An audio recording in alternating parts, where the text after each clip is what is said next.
Before we begin, I just want to recognize the people responsible for this program. Please give a round of applause to the NYU Institute for African American Affairs, the Asian Pacific American Studies Program, the NYU Department of Social and Cultural Analysis, the NYU Center for Multicultural Education and Programs, the Asian Pacific American Institute, and of course, the people whose native lands we're on, the people who built this space, who maintain it during the invisible hours when we're here and not here. Thank you for making this space possible.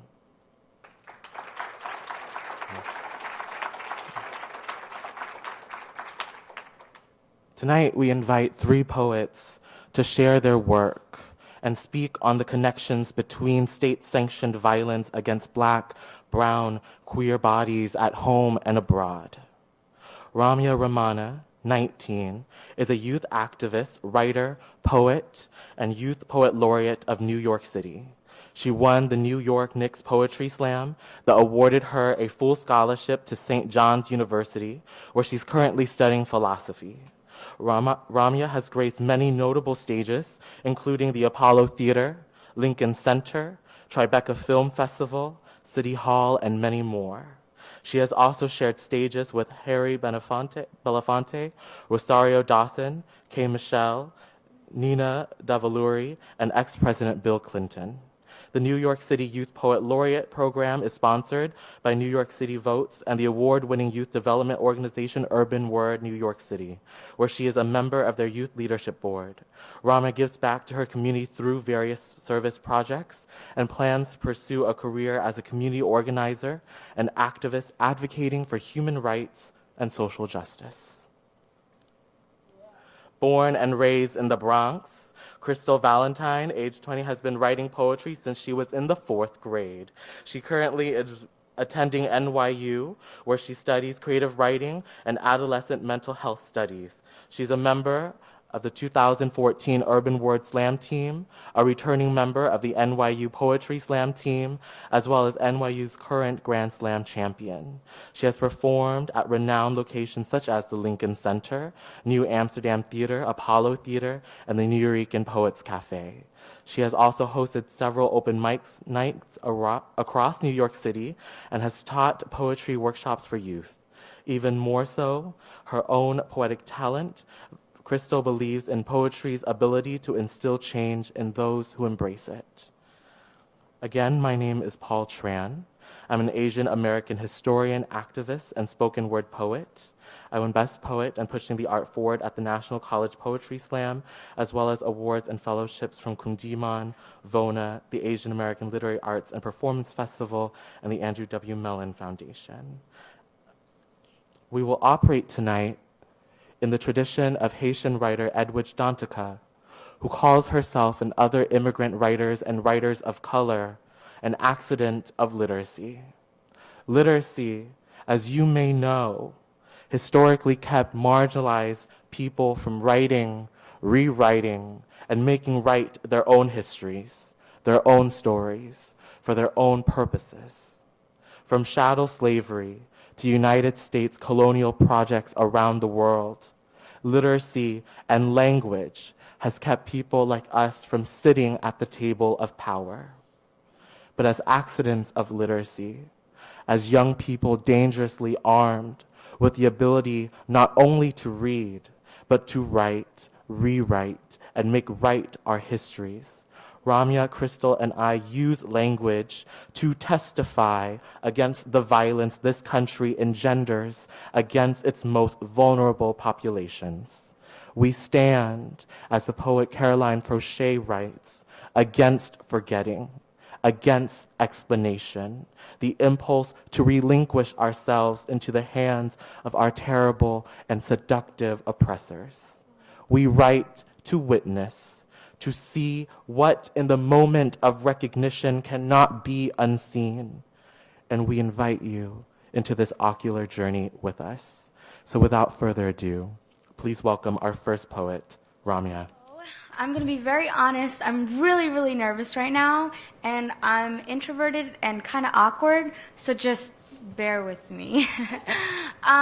So this first poem I'm going to read is called Pop Quiz for an Apologist. And so as a woman of color, mainly growing up in Long Island, I didn't really have a lot of people to look up to that looked like me, or at least looked somewhat like me.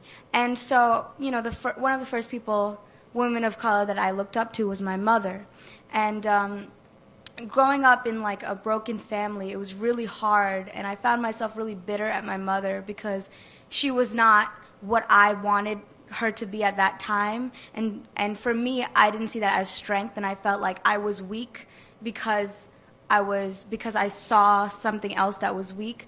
But it took me a long time to realize that it takes, you know, I'm a first generation American, and it takes strength for immigrants, for our mothers and our fathers to leave all that they know, to come here, to start a new life, just so that their children could have a better life. And even though many of us still face racism and oppression. So this poem is called Pop Quiz for an Apologist. A.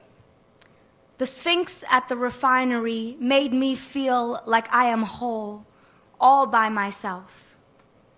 B.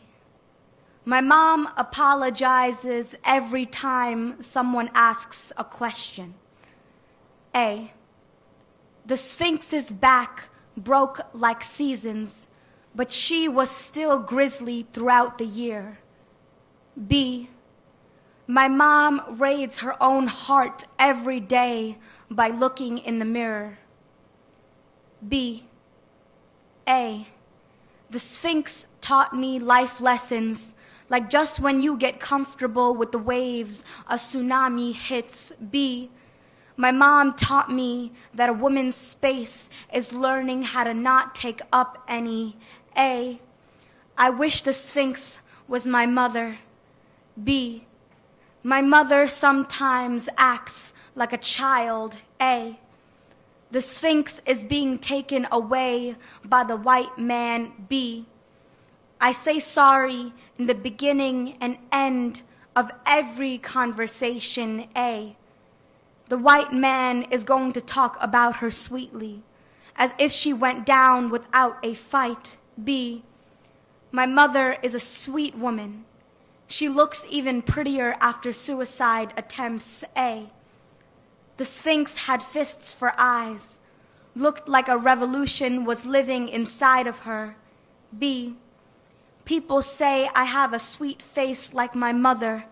I am always scared to hear this. A. I've had a history of white people taking things away from me. B. My mom says I should eat more papaya, said it makes your skin lighter. A. The lady who I want to be my mother is going to die. B. My mother has died long before I was born. A. The Sphinx is already melting away before she's being taken. B. I still say sorry in the beginning and end of every conversation. Thank you. So that's a little experience I had growing up. I don't know, I don't really watch pageants, but last year our Miss America was Indian American. She was the first Indian American to win that title, which was, it was really, really exciting. Even though I don't really watch pageants, I found out through I think it was Tumblr or Twitter, but I was really excited when I found out, and I was like, but then it seemed like, you know those moments where you see something that's actually good in society and you get really skeptical. You're like, I don't know how good this is gonna be. And then, then I saw the tweets. There was all these racist tweets said about her, and I was like, okay, this is kind of what I expected. And so I wrote a response. At first I posted it on Facebook, and this woman commented, and she's like, why are you making this about race? It's not about race. And I was like, well, it kind of is. So this poem is called Miss America. Tweets after the announcement of the 2014 Miss America.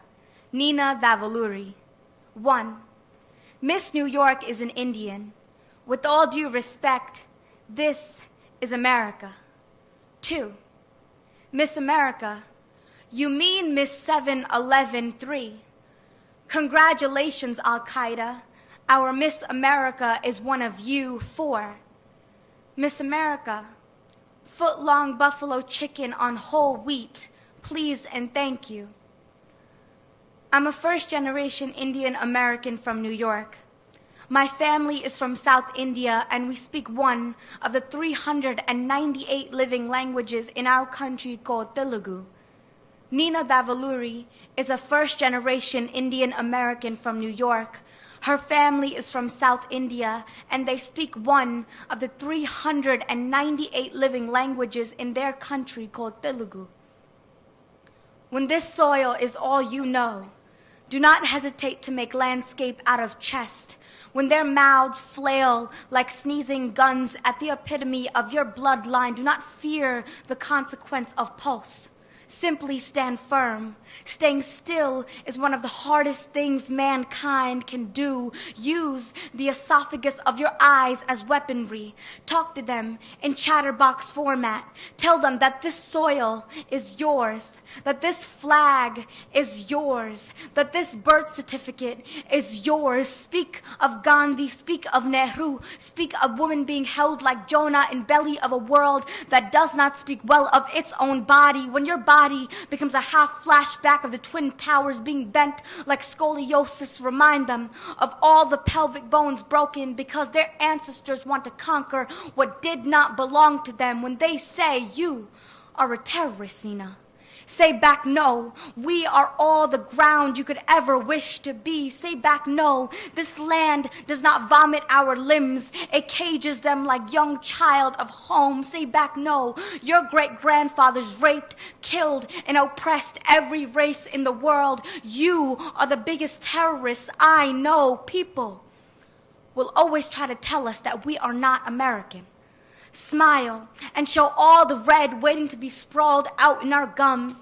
Open our eyes, let the whites of our pupils splash out like volcanoes. Give our hands tantrum method and let it be known the blues of our veins will sing its vocal cords like a homeless man who's been silenced in a genocide. Show them that walk that you do, that dance that you do, that Indian thing that you do. Keep dancing, Nina, keep dancing. Stomp your feet like resurrected rhinos getting shivers to movement. Do that dance. Bring all that motherland you can in here. When they mock us, keep dancing. When they laugh at us, keep dancing. When they mold us into animal construction site, do not stop moving your feet. Let them rise. Make them dance with us. When they kill us, when they laugh us, when they hurt at us, dance, stomp, sing, say. Here's your foot-long buffalo chicken on whole wheat. You're welcome. Thank you so much.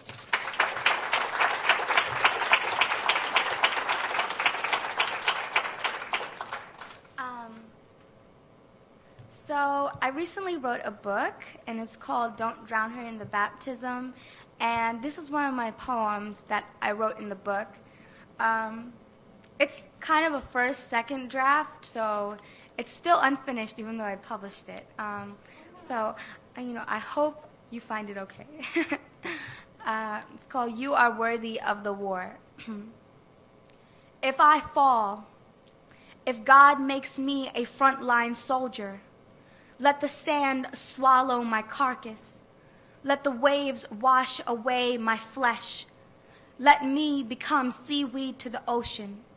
But promise me you will not give up. Promise me you will crunch your fist and smile like you've swallowed 1,000,000 dynamites. Show them how many volcanoes failed trying to erupt you, how your body refused to the lava's choke, how it bit the devil's throat, how when you were given the paradise you said no. You chose instead to hug the fire, to befriend the waterfalls. Show the world how you hold the Bible like a finger. If I fall during battle, don't mourn the laughs we shared or the times we made pinky promises at the beach or in my dorm room. My dear, let your knees unbuckle in the storm. Fight the tide, the capitalist exists. The doors trying to close, colored girls' smiles, all of it. And if ever you feel alone, if ever the mountains fail to make you feel like a forest of ancient lullabies, know that there is an army in heaven roaring your name, telling you, you are worthy of the war. There's always people that are more popular and people that, I guess, gravitate around more. And a lot of the times when these people perpetuate misogynistic or problematic behaviors, they get away with it. And even in a community that's socially conscious, we find that this still exists. Mm-hmm. And so we wrote this about an experience we had. Yeah. Hi guys, how are you doing? Oh, that was whack. Hi guys, how are you doing? So we're gonna do. I'm sorry. Before this poem, really fast, we're gonna do like a call and response. If you hear something like during a poem, you can snap your fingers, you can clap your hands, you can like do the Dougie, you can do the smoney, you can laugh. Please, like the energy that we give you is the energy that.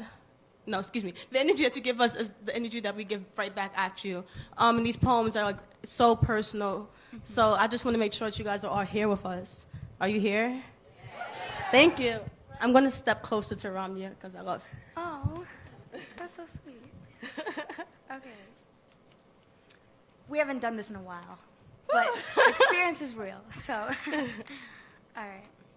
I'm going to just let you start the title. Okay. The makings of a physical abuser. He will make you question your breathing. Your eyes will twinkle before it meets the devil inside of him. You will think you're prettiest when you're crying. He will say, you're going to leave me.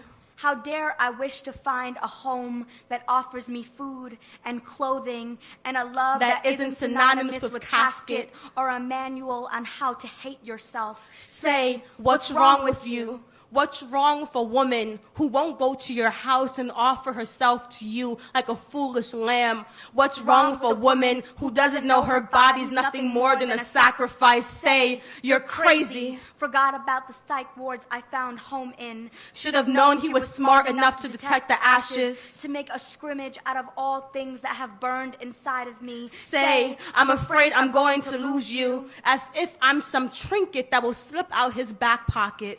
Makes me wonder if he ever saw me as something more than property. But what does a man with a dagger for a tongue know of fear? What happens when these men peel your flesh and build a home out of it? Will they still call him a god when they taste the blood on his roof? Will they still sing him praises when it starts leaking on his carpets? Some men are artists. They'll use your blood to paint a better mask. He's the kind of man who makes the word victim sound like a pet name, and you will let him. After the fire has been extinguished, you've wondered, when did your love morph into an ashtray? Some men will kill you if you let them, rob you of all the gold if you give them the combination. But he's no man. He's just a little boy with a fetish for dead things. Just know he's not the first man that has tried to kill me. Just know this skin resurrects for a living. Signs you are in a psychologically abusive relationship. Feel afraid of your partner much of the time? Yes. Wonder if you're the one who's crazy? Yes. Believe that you deserve to be hurt or mistreated? Yes. Feel emotionally numb or helpless? Yes. Do you feel like you can't do anything right? Yes. But I'm a good person. Yes. I'm a craftsman. My hands can coerce the sun out of any storm. Avoid certain topics out of fear of angering your partner? Yes. I don't want to make him mad. I mean, yes. He had a rough childhood. And you know those type of people have a tendency of becoming savages. Told me I make him grow fangs whenever I speak, so I'll just be, girl, stay quiet. Girl, make you happy. Girl, be here for you even if it makes her pray. At least you'll be free in your predator. But men who make you question your sanity are not the suitors God made for you. You're going to leave me. What's wrong with you? You're crazy. I'm afraid I'm going to lose you. And you will believe the thief. Think what he's stolen was his in the first place. And you will wish he was just a thief instead of a madman. People always sympathize with the madman, not the corpse he's made of their victims. So I go to, backstory real fast. I go to NYU and I get asked a lot of stupid questions. And people, I don't know. One time, one of my closest friends called me a racist because I like to talk a lot about privilege and white privilege, and it actually really hurt me. So I'm just going to do this poem. Black girl stands in front of white jury and pleads not racist. Prosecutor says, black girl be ratchet, black girl be hip-hop video vixen, black girl be 2 Chainz's birthday present, black girl be Miley Cyrus's Halloween costume, black girl be cool. Defendant says, as long as you're not actually black. Defendant says, policeman wants to stop and frisk me after commenting on my nice body, morphs into a slave master when I recite the 13th Amendment, tries to cage me like an animal, and you wonder why all I know is fist and curl and stomp and scream and scream and scream. Prosecutor says, all animals scream when entering the slaughterhouse. Prosecutor says, that is no excuse to hate white people. I say, I don't hate white people. I just hate white privilege. Prosecutor says, there's black privilege. I say, the only privilege we have is being able to meet God before you do. Prosecutor says, show me the statistics. Says, I say black death makes black hoodies fashionable. Prosecutor says black girl talk like butcher knife. Says, I bet you fuck a lot, Crystal. I say, I bet your great-great-great-grandfather raped a lot, Brian. Prosecutor says, racist. They handcuff my block. They ready their batons. They ready the water hose. They raise the stones. They call me racist. They call me racist. They call me racist. Unleash a plantation filled of demons. Defendant says, black girl minority, black girl scholarship, black girl don't eat because she needs textbooks, black girl pretend tuition tastes like mama's Sunday dinners, black girl not financially stable enough to be a racist. Prosecutor says racist. Says, show me the statistics, says case closed, says you're being ratchet, you're disturbing the peace, you're displaying too much black power. I say, if I got too much black power, then you must not have enough white guilt. Defendant says, white people have a get out of jail free card. Black people have a go to jail for free card. Prosecutor says, black girl be ratchet. Black girl be hip-hop video vixen. Black girl be 2 Chainz's birthday present. Black girl be Miley Cyrus's Halloween costume. Black girl be cool, because it's cool to be black, as long as you're wearing blackface. All my poems are trigger warning. They all have a trigger warning, so yes. And the reporter says, Jesus wasn't black. She says it with a smile on her face, like it's the most obvious thing in the world. She says it the same way people say racism no longer exists, the same way police officers call dead boy thugs. Says it the same way white people call Brooklyn home. She says it with the same timbre, her voice crawling out of her throat, reaching to clasp onto something that isn't hers, like it's the most obvious thing in the world, and I laugh to myself. What makes a black man a black man? Is it a white reporter's confirmation? Is it a white person's christening? Is it her head nod? What makes a black man a black man? Is it the way the reporters retell their deaths like fairy tales? Is it the way their skulls split across pavement? Is it the way they can't outrun a bullet? Is it their deaths? How can she say Jesus was not a man of color when he died the blackest way possible? Remember, with his hands up, with his skin spread across a tight wooden thing, with his mother watching, crying at his feet, with his body left to sour in the sun, with his skin split from bone, with his human stripped from his black. because they are in fact two different things. To be black and breathing is to be Jesus levitating from the cross. Remember that? How the whole world was saved by a black man, a man of color. Now, isn't that suspicious? Ain't that newsworthy? Ain't that something worth being killed over? This one is untitled. Or, okay, I guess I'll give it back, sorry.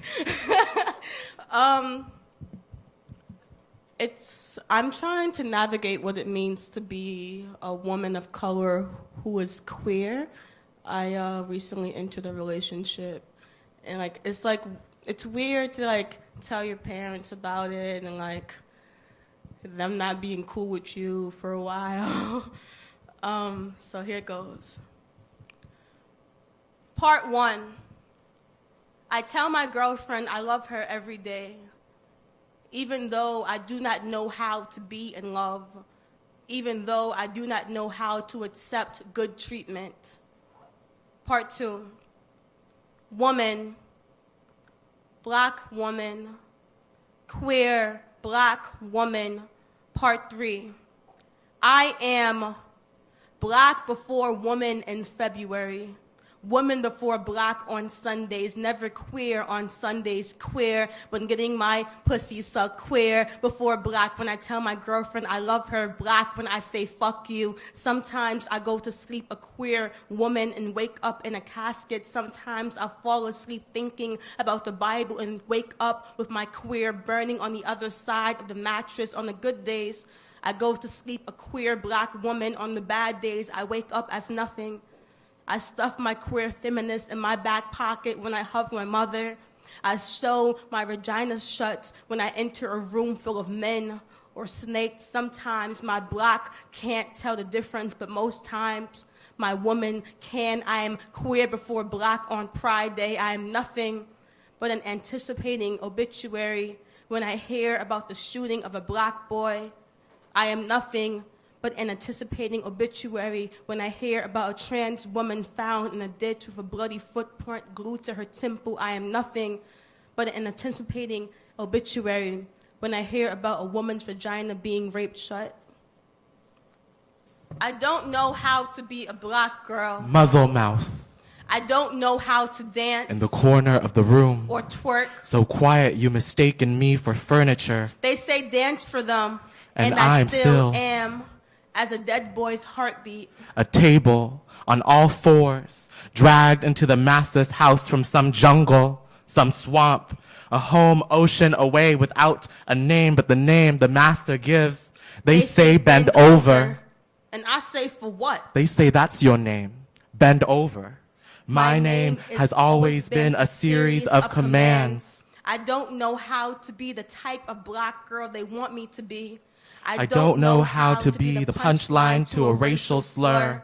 I don't know how to be the punchline to a cop's bullet. Or black boots. A bomb. I don't know what it means to be a black girl anymore. I either talk too much like my colonizer or too much like the slave who got away. I don't know how to stay dead the way they want me to. I don't know how to be dead. I don't know how to break off my bones and serve them to vultures. I don't know how to cry in front of a white person. I don't know how to be this black girl they call nigga. I don't know how to be black and not breathing. Massa say he likes jungle boys. Say I'm tight. Say I taste like something burning my body. It's always something burning. Muzzle mouth. Child in the corner of the room, table on all fours next to the china, the ottoman, the oriental rug splayed open like a corpse on the floor, but I haven't forgotten. They say loving a black woman is having a fetishization with tombstones. They say go shopping.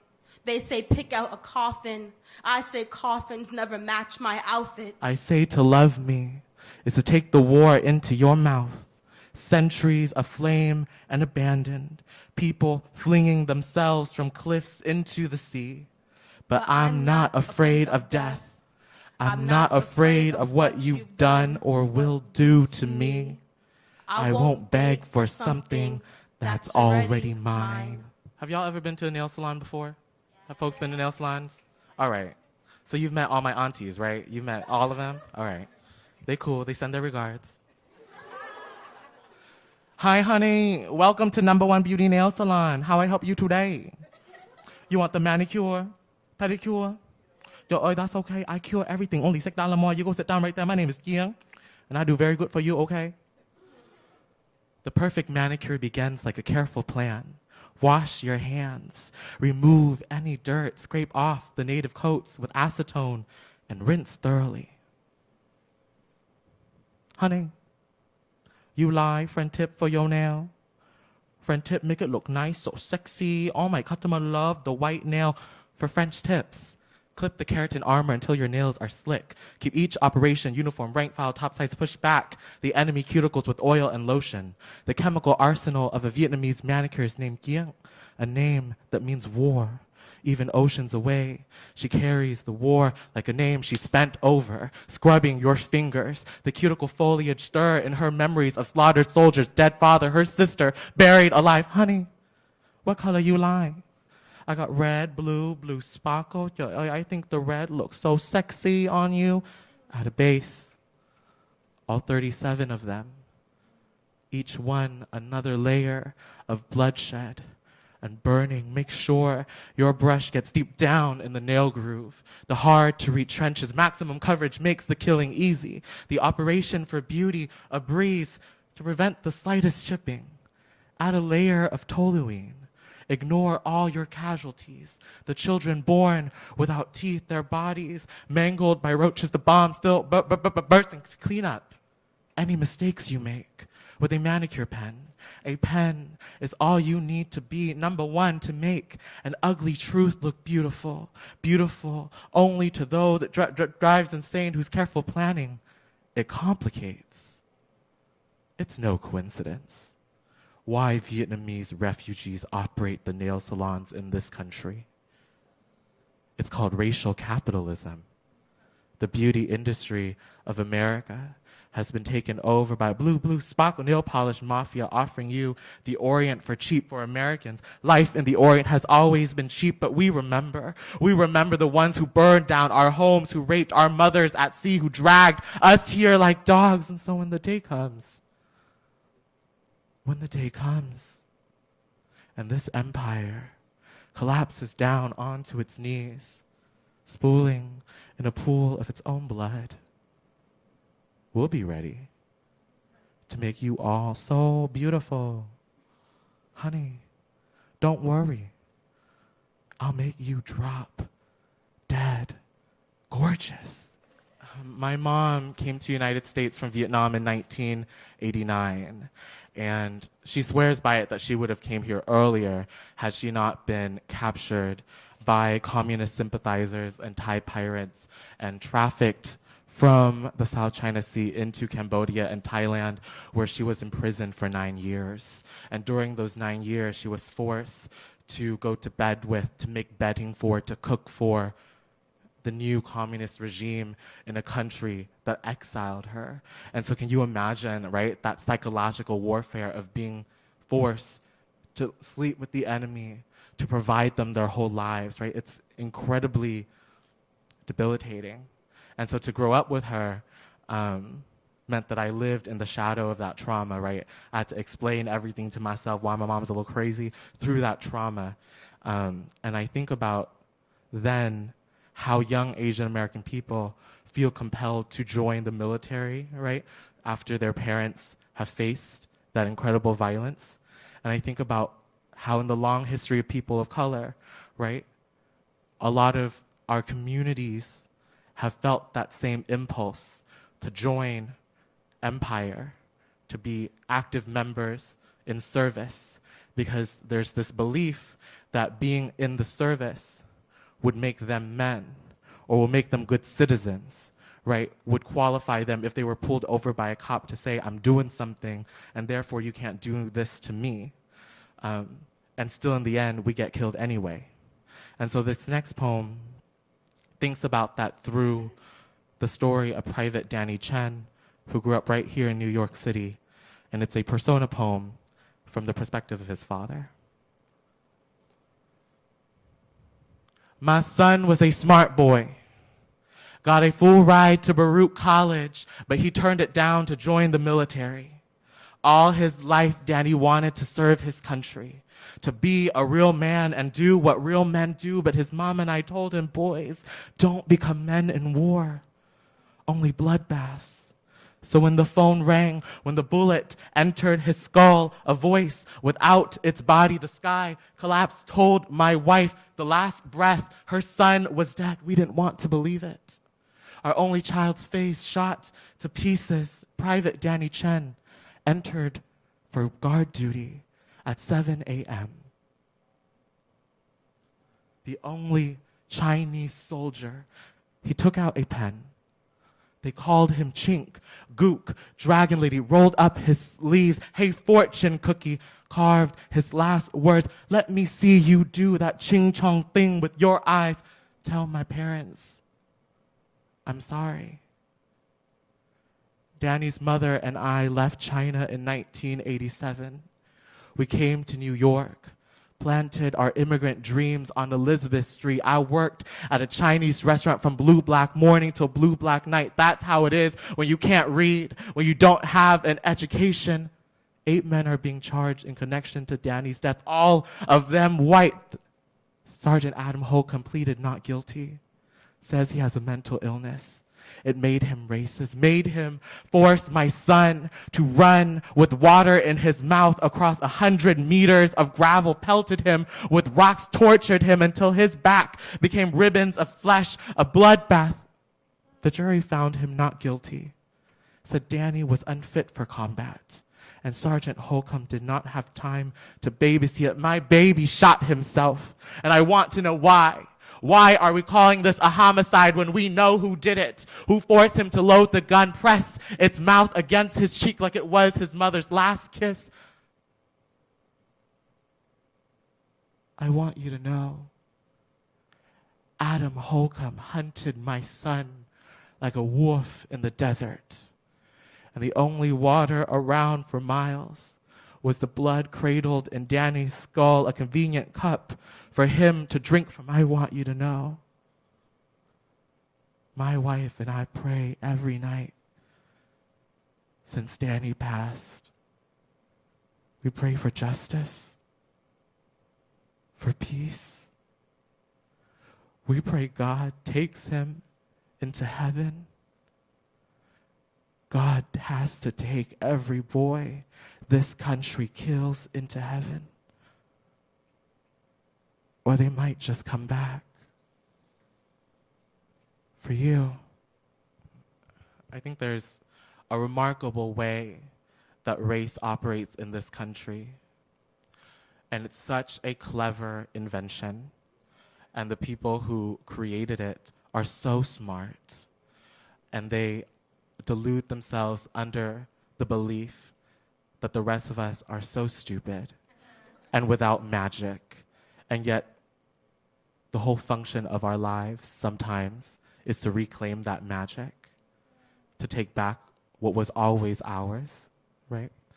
And I think in looking at history, we see the incredible instances in which people of color, queer people, trans people, people who've always been marginalized, exude that magic, that resilience, and speak back.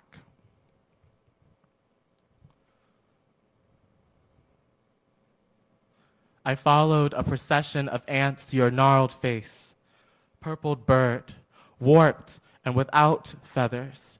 Your eyes weren't even formed when 1,000 starving mouths chewed their way into your retinas. Tell me, did they click open? Did you see the world upon your descent like a bomb? Did they click open? Did you see the fire that took the city down, that burned the hydrangeas we planted before our house burned down? Did they click open? Did you see the many antennas stroking your purple and blue-veined body, taking bits of your face in their mouths down the anthill to their children, teaching them the way we all learn to consume something else to survive? I was 6 when my family traveled back across the Pacific. It was July, the hottest month of monsoon season, my lungs clicked open, and I inhaled the balmy air, typhoon, the Pacific Ocean, 1975 playing on loop in my mind clicked open when I slept beneath the mosquito net, and my grandmother prayed with one hand, waved the ants crawling through the window away with the other, said, "Baby, they just want to taste your blood. They heard it was sweet." When the Americans replaced the French in South Vietnam, when rubber became scarce and a team of scientists from DuPont and Standard Oil commissioned Harvard University to produce a curious combination of benzene and petroleum, a smart man, curious inventor named Louis Feiger created what we would later call napalm, flew the secret from Massachusetts thousands of miles to the Mekong Delta where he dripped it like his own piss across the jungle. And in 1972, before the last bomb fell like a small bird, a 9-year-old girl ran naked down the streets of Yangbang, purpled and without feathers, her naked body aflame.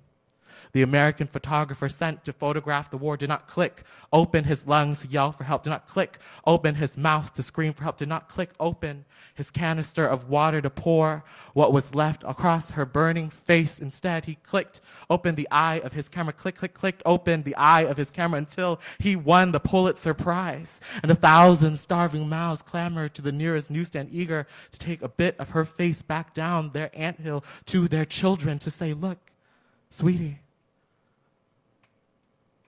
look at what your country can do."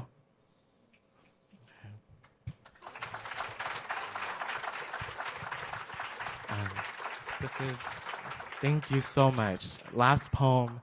I think his poetry serves as a great witness to history and things going on in the world. And for a long time, I could only write about those things in persona through other characters because I was really afraid about writing it from the perspective of my own life. And so this next poem looks at how violence operates on queer bodies.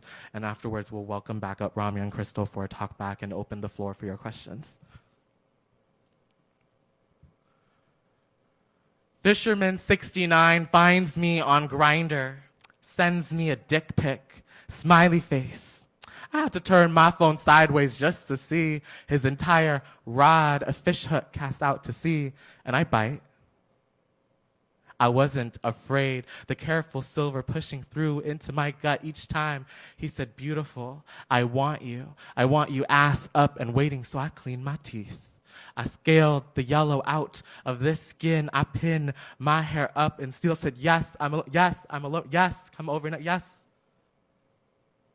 But when a man you do not know calls you beautiful, when a man you do not know asks if you're alone, do not say yes. Do not open the door. Do not let him in. Do not answer to the word beautiful. When a man you do not know unzips his pants, when he grabs you by the neck and drags you screaming, do not stop screaming. Do not cry. You are not a dull knife. You are not a dead language. When a man you do not know rapes you, when a man you do not know rapes you without a condom, when you say no and he does not no and he does not no and he does not stop, do not ask why. Why did this happen? Why is this happening to me? When a man I did not know called me beautiful, when he raped me without a condom in my college dorm room the night before my 21st birthday, beat me like a stupid fish, fresh meat against the headboard, cutting board, my bed, I became quiet. Stupid, felt like I was drowning underwater. The morning after said, "You crazy." Dean said, "Go home." Police said, "Show me the evidence." Nurse said, "Here, it's an HIV test. Run it along your gums like this." My mother said, "Did you ask for it? Are you positive?" And I returned to the night it happened, the hours underwater, wondering if his cum was still wet and fresh in this body, if this body had enough evidence to convict him, to turn back time, reach for my boot heel, shove the metal end of my hairpin into the nearest socket, and electrocute us both to death. Who would we call the victim then? Who would we call a survivor then? No one I know has ever walked out of violence alive. Violence is a dull knife, careless and precise at the throat, a hooked fish beheaded, roasted so raw its soul is tired and decides to leave. Violence is a buffet line, a room full of strangers eager to pick away at the body, pick away at your story until all that's left is a plate full of bones. Violence is to bury the bones myself, reach in and excavate a dead language. Violence is to use this language to say it happened, to say yes, yes, yes, this happened to me. Yes, a man I did not know called me beautiful and tried to kill me, but he didn't. Yes, he raped me, and still I did not die. And still I came back to life to say he did it, to look him the eye and say, you, that is the evidence, that is the evidence, that is the evidence. Yes, I'm positive, that's the evidence. Violence is to make you my witness, to say we can't unsee it. Violence is to come back to life and face everything that has ever happened to me. Everything that has ever happened to me makes me who I am. And I'm still right here. Thank you. So yeah, I've always written poetry, but whenever I talk about, I guess, my success in poetry, I have to mention Urban Word. Actually, there's some people who are from Urban Word here, and actually, Ramia's from Urban Word a little bit too. So I took workshops, and there's a teen poetry slam that Urban Word hosts. And when I first, I want to make this short. When I first found out about it, I was just so shy, and I was I could never in my life go on stage and do poems. But I did it eventually, and that's basically how I got here. So through the Urban Word organization. So I have a very similar story as well. You know, I'm originally from Queens, but I mainly grew up in Long Island in Stony Brook, which is far. And I remember I heard about the Knicks Poetry Slam one year, and I was like, oh, this is cool, but I didn't get a chance to do it that year. So when I was a senior in high school, I was like, I really want to attend poetry classes for free, or do something. So I Googled it, and I saw the Knicks Poetry Slam, and I remembered it. And so I started attending workshops, and I was really in awe and so fascinated by all the poets around me. I was really, really inspired. And then just as I kept going, I felt like I became more part of the community. I made friends and relationships, and then when you kind of become part of the community, it's you have your friends that kind of push you and encourage you to share. And so that's really how, I was really afraid, but that's really how I started. And there was also the slam team, and actually Crystal and I were on the team together last year, so which was pretty awesome. So yeah, so that's how Urban Word. I mean, I don't know what I would do without Urban Word, so that's how I found the community. I grew up mad introverted and a really, really big loser. Through all of K through 12, I was the kid who ate my chicken nuggets alone by the bathroom. And when I went to college I grew up in California, and when I went to college in the big state of Rhode Island and met so many people like me, I felt really alone. And it wasn't until I went to an open mic with two incredible poets of color, Jamila Woods and Franny Choi, and I was like, I just want to be as cool as they are. And so I started going to this spoken word club that we had every Thursday. I was really shy, I didn't write anything, still eating my chicken tenders alone in the dining hall by the bathroom. But I met Crystal in 2013 when I really started writing, and since then it's been such a huge journey. Most of my education in writing comes from watching YouTube, and from watching the same video over and over and over until I, could memorize the entire poem. And then I memorized your poem. Oh my god. I went from 2013. You crazy. No, I haven't. That's a crazy poem. That's about my daddy. It's crazy. Okay, but since then, I've had this enormous privilege to be a part of the Brown University Slam team from 2012 through 2014. This year, I coached the Columbia Barnard Slam team, and I also was a coach, and where I met both Crystal and Ramya for the Brave New Voices program in the city of Providence, 2013, 2014. So it's been like a huge impetus for me to hone craft, because there are a lot of students who come from positions like mine where single mom household or single parent households, no one in their family has ever graduated high school or gone to college, and it was a really big responsibility to make what was available for me available to them. If I could quickly just say that I also didn't just go to Urban Word for this poetry, for like the slam community. I went because I really did find a home there. And I guess like a lot of people can like attest to that and like agree with me in saying that like when you grow up alone, you feel like nobody's listening to you. To go to a community where you feel welcome, it's beautiful, and it's actually really life changing. Like I would say, Urban Word really did change and save my life. So yeah. Same. His question was, he's been to a few spoken word events, and he's correct me if I'm wrong. So some of the topics are like sad or negative, and then he wonders if poets find happiness in expressing that, or if they want to shed light to it. Is it like, are you asking if it's one or the other, or just? Well, for me personally, like I grew up in, like I've said before, like I grew up in Stony Brook, Long Island, and so I grew up in a place where nobody looked like me, and I was bullied a lot, and I felt very alone. So for me, when I joined a community of people that could talk about race and could talk about things that they've experienced openly, it gave me power, and it encouraged me to talk about my experiences. So like when I stand up on a stage and when I perform, I feel like everything in my childhood, all the times that I was silenced, that I couldn't say anything, I can finally say it in front of people that can feel it.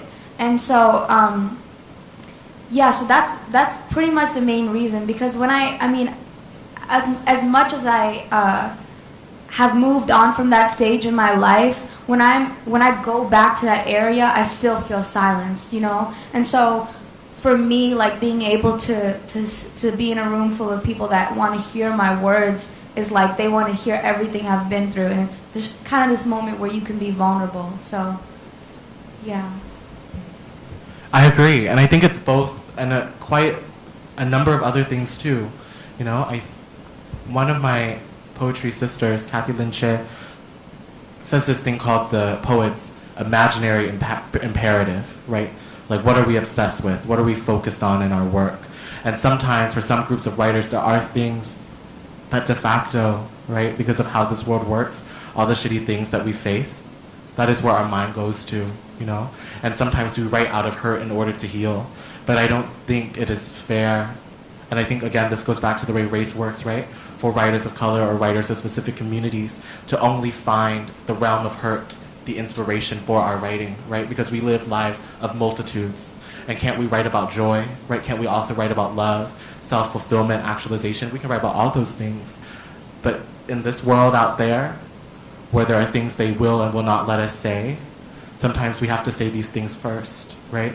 I had a poet on my slam team a few years ago who looked me dead in the eye and was like, can you write about anything else other than being raped by your father? And I was like, yes. Right? And that's it. I can. But out there, no one wants me to talk about that. Out there, you're not really going to find stories of a queer Asian American kid from a Vietnamese refugee family who faced and endured and is living after family incest or molestation, And so right now, that's on the front of my mind. But I also want to write about, like, my mom's home cooking. I also want to write about how much I hate flights. I want to write about these shoes. I want to write everything. And sometimes we have to start with what we're most obsessed with first, right? To put that call out, to make that speak back, to clap back in that way, and open up the realm for us to do everything. And that's joy, right? I think there's joy in that, right? Yeah. I guess for me, most times I have a hard time articulating myself, and for me it's about language and understanding. So how, if he was to ask me about my childhood, if he was to ask me about, I don't know, my mom's alcoholism, about different things I experienced as a child, I would not be able to coherently tell you, but I can write a poem about it, and I feel like people would really understand it.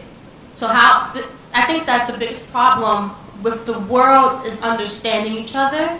Like, we have so many problems and so many confrontations just because we don't know how to understand each other. There's like a disconnect in that. So for me, poetry is my first language. I'm not sure if that sounds corny or not. I don't care.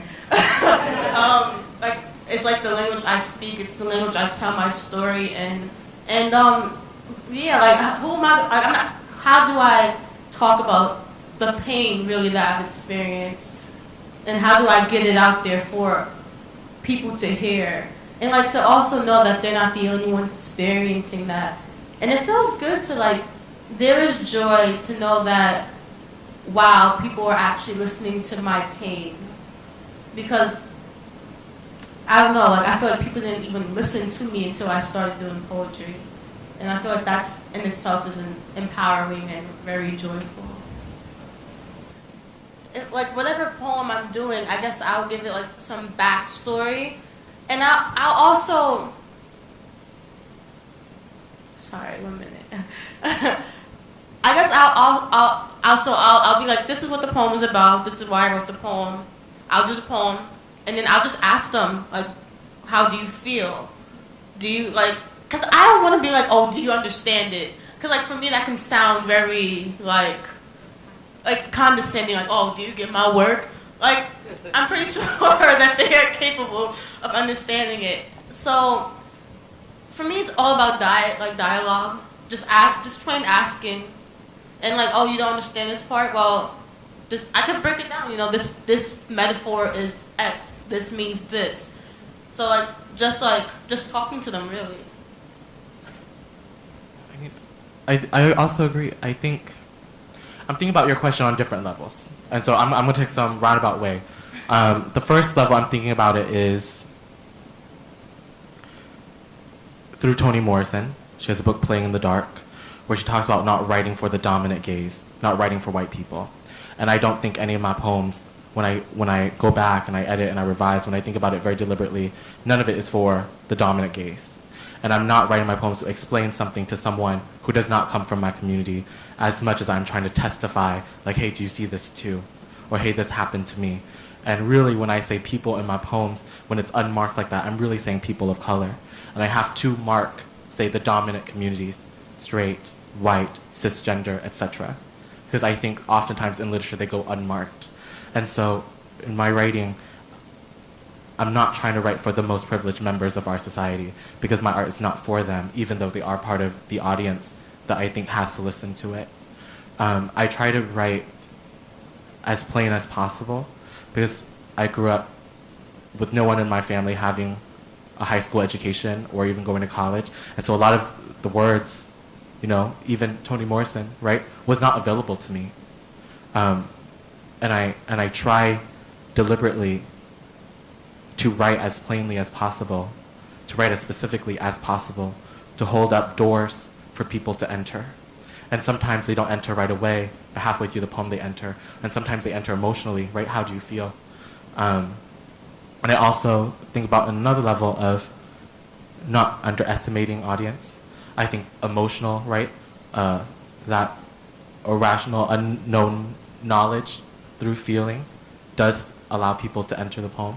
I also think kids from backgrounds like mine are incredibly smart. And when they hear, like, oh yeah, that's my auntie too. My auntie also worked at a nail salon. Yes, red, like you know, there are ways in there.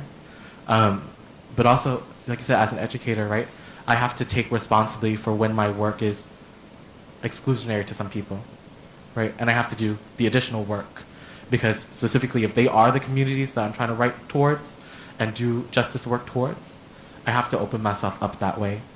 I think in slam, there's two tendencies. I think the first tendency is you always kind of want to win, and sometimes the winning work is the most accessible one, and it doesn't think as critically. It is not as layered. But when you try to think more critically and more layered, there's the impulse to be very academic and intellectualizing and very privileged about it. And like, you know, we've been to the college land, we've seen it, right? And then you realize it's not for anyone in our community. You're really talking to the dominant gaze, and you're using that dominant language, you're using the academic language. And then it's like, well, why can't the kids from our community have the academic language? They understand it too. But also it's a fine balance, right? I think it's always a balance to strike. So in like the nail salon poem, I use the term racial capitalism, and that's a really academic term. But I think the poem breaks it down up to that point. So a child from my neighborhood can walk away saying, yeah, racial capitalism, I don't know quite what that was, but I've seen it, and they can Google it. And then they have that in their arsenal. And then I know this is going on, but I think the last level that I'm talking about this is in terms of accessibility and opening, right?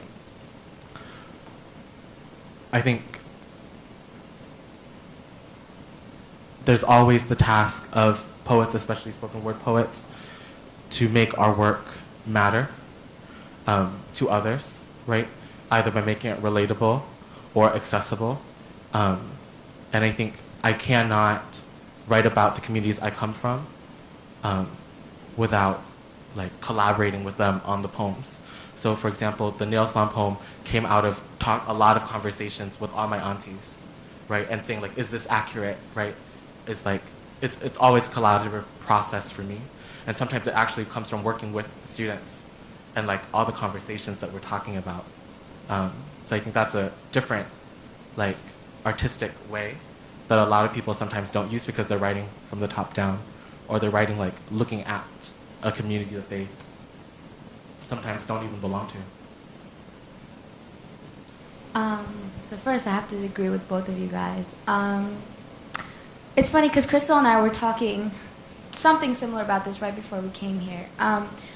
But first I want to say that to me art is very spiritual, and I feel like when you're performing it to, especially to oppressed communities and communities that you relate to, even if there's like a dialogue or some metaphor or whatever that isn't, somebody doesn't understand, I feel like there's the experience that's relatable, and that for some reason that spiritually communicates through art. And I find that happens every time. I've never performed in front of people, especially like oppressed communities, where I felt like there isn't some connection there, you know, because I feel like there's an understanding.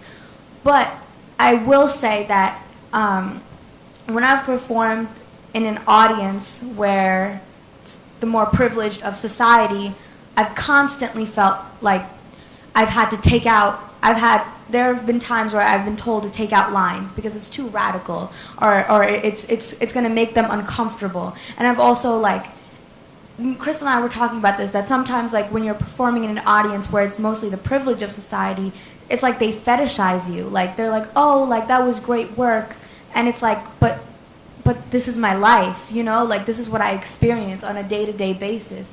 And so I often find that it's so difficult perform, like, and I'm just trying to be transparent now. Like it's a struggle I face all the time, and I think I'm learning that, you know, like what he said just really spoke to me, that, you know, we're not writing for the dominant gaze. I'm not writing or performing or living for them. So, you know, how they respond to it is not, you know, like, I think because we're so used to being oppressed and we're so used to being looked at a certain way, we almost, sometimes it's internalized and you look for that validation, but that's not what we're living for. So that's all I gotta say. I'm sorry. I'm just trying to be transparent and articulate at the same time. It's hard because I'm in my feelings. So, yeah. I just also wanted to quickly add on that when I write my poems, because I grew up in a slam community, so there are things called punchlines, and that's like the part in the poem when people like snap, and like, ooh. I guess like the hot lines of the poem. For me, I write punchlines, but for me a punchline is like that moment in your brain where you hear a poem and it makes complete sense to you. So you have no, like, it's like something rises in you and you're like, yes. So for me, I write these punchlines hoping that people understand that. And like, for me, we all understand emotion Like if I get on stage and but regardless of what my poem, if I'm yelling like oh, like you understand like that's anger, and like you can understand that, and then I guess we go from there. My name is Sid, and I'm sorry. Sid, C-Y-D. Hi. Hi. Just I kind of like want to piggyback on what I was talking about, and I was just wondering if when you do stick to what you write about, does that create your own voice? For instance, with slam, it's kind of like a formula that goes along with it, but when you hear each poet, there's a difference in it. You get what I'm saying? Like, it doesn't melt together because everyone sounds the same, even though there's kind of like a formula to it. So when you guys are like sticking to what you feel you want to write about first, what's in the front there for you, is that something that gives you your distinct voice in your poetry, or is it the craft that you use, or is it?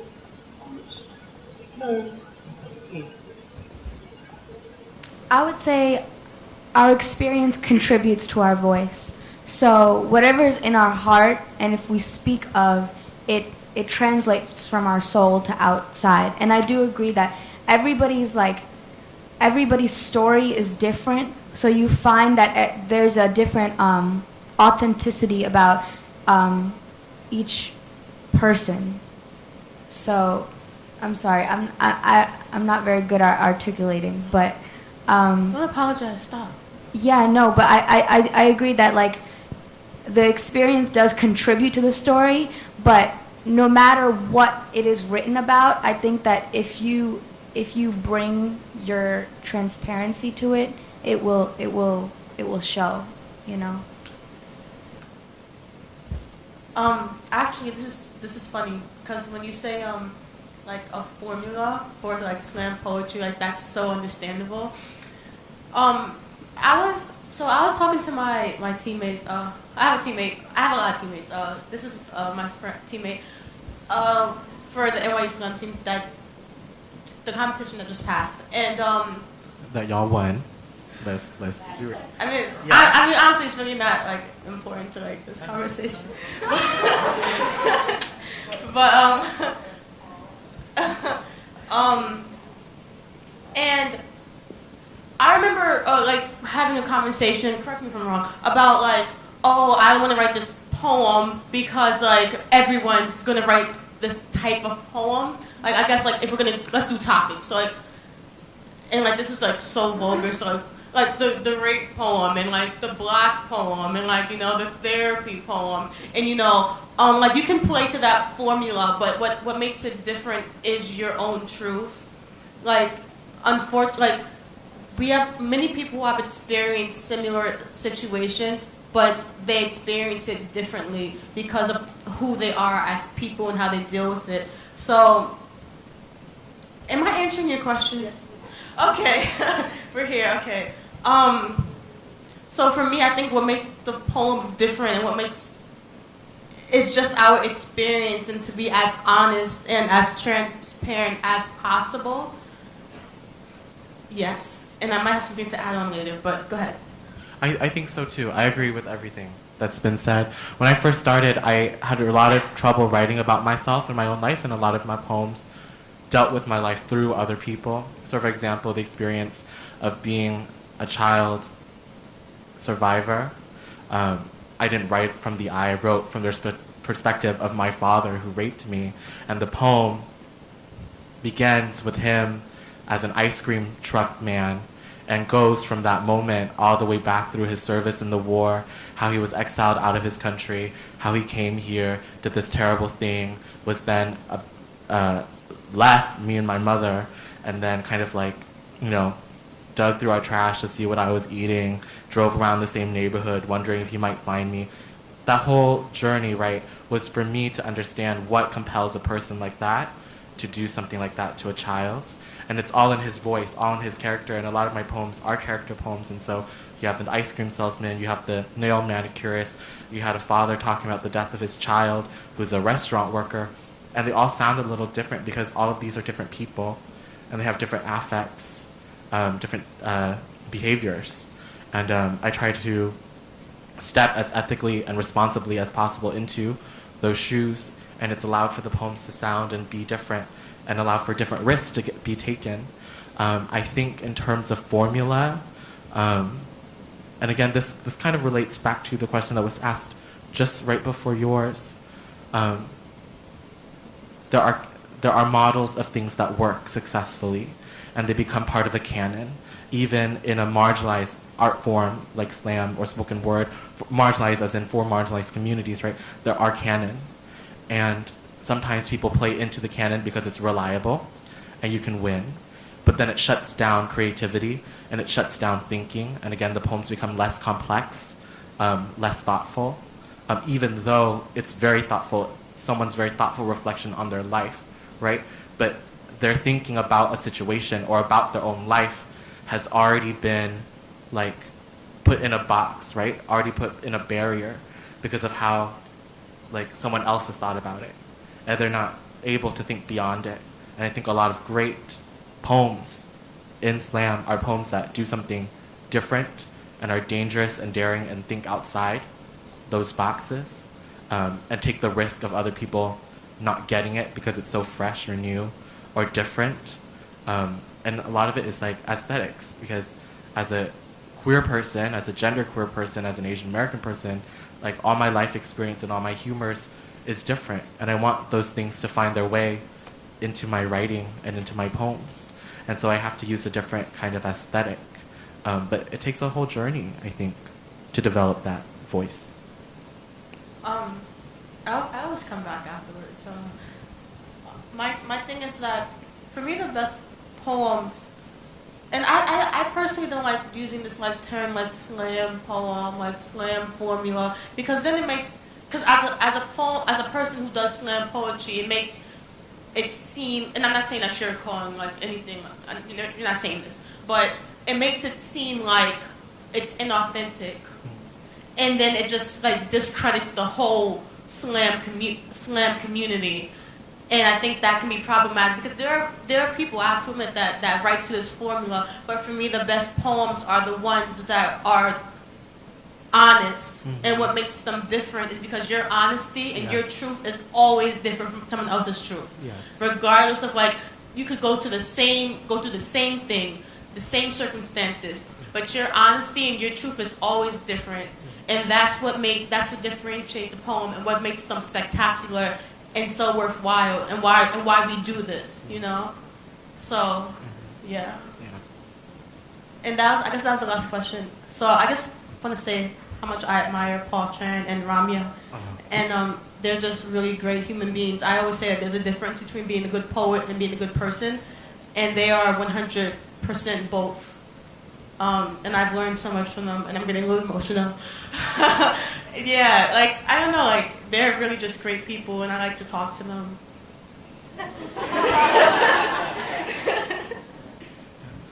That's it.